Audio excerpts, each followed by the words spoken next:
Assalamualaikum warahmatullahi wabarakatuh. Jumpa lagi dengan saya Joko Warino. Ya, kali ini saya akan membahas mengenai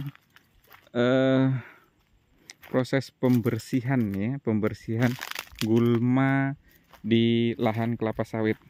Nah, banyak yang bertanya nih, apakah tanaman-tanaman kelapa sawit yang masih usia-usia 1 tahun, setengah tahun, atau bahkan 1,5 tahun sampai 2 tahun itu harus dibersihkan lahannya.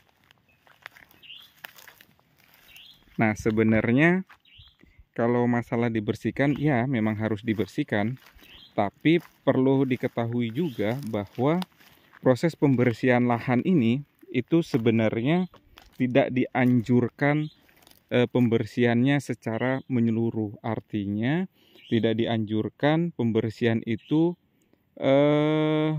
secara bersih total ya, karena tanaman kelapa sawit ini kan membutuhkan banyak asupan air. Jadi kalau misalkan rumput-rumput ini terlalu bersih, maka proses penguapan akan terlalu tinggi. Nah, dengan tingginya penguapan itu tentunya kadar air yang berada di dalam tanah ini akan sedikit. Tentunya ini akan mempengaruhi proses penyerapan air.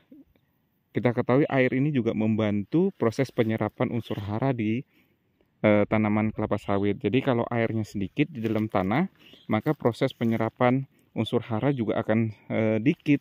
Nah, ini yang menyebabkan kalau kita mupuk ya, walaupun pupuk kita banyak, tidak sepenuhnya diserap oleh tanaman kelapa sawit ini, karena memang airnya yang tersedia di dalam tanah ini sedikit. Nah, jadi itu yang harus diperhatikan. Boleh kita membersihkan lahan ini ya, di sekitar kelapa sawit ini, tapi memang jangan terlalu bersih seperti apa ya, lahan parkir ya. Itu terlalu bersih, jadi dibiarkanlah rumput-rumput yang seperti ini ya, ini rumput-rumput seperti ini nih ya, setidaknya kalau tidak mengganggu tidak menjadi masalah. Tapi kalau terlalu lebat seperti ini, nah ini juga tidak dianjurkan ya, karena kalau kita melakukan pemupukan dan segala macam, dia juga menyerap pupuknya. Nah, jadi kita harus pandai-pandai mengatur proses pembersihan gulma ini. Nah, seperti ini juga tidak dianjurkan. Maaf ya, ini sangat silau karena ini tengah hari ya. Nah, ini juga tidak dianjurkan karena di piringannya itu terlalu semak. Kalau terlalu semak ini, kalau kita memberikan pupuk, nah pupuknya itu akan terbagi untuk tanaman dan juga untuk gulma. Jadi seperti itu teman-teman.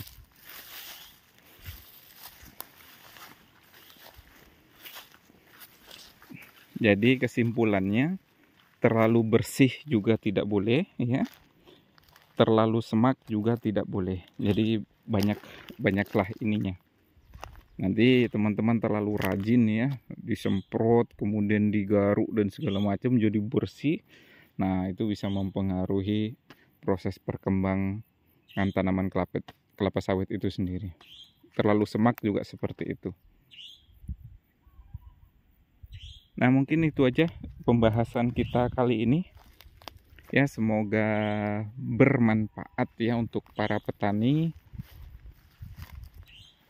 Semoga tanaman yang ditanam bisa menghasilkan seperti yang diinginkan. Nah, kalau misalkan kita baru-baru nanam nih, jangan habis tanam ditinggal ya. Karena biasanya yang baru tanam tuh sangat sensitif. Jadi perlu dirawat lah, seperti pembersihan lahan tadi, kemudian pemupukan, kemudian ada juga penyemprotan insektisida dan fungisida ya. Kadang-kadang kalau baru tanam-tanam seperti ini pucuknya kadang-kadang ada terjadi proses pembusukan. Nah, itu akibat fungisida, akibat fungi ya, bukan fungisida. Fungisida itu bahan yang digunakan untuk pengendalian. Ada nanti serangan-serangan daunnya rontok dan segala macam, itu ada hama, bisa disemprot insektisida ya. Mungkin itu aja ilmu kali ini. Semoga bisa diterapkan. Saya akhiri. Assalamualaikum warahmatullahi wabarakatuh.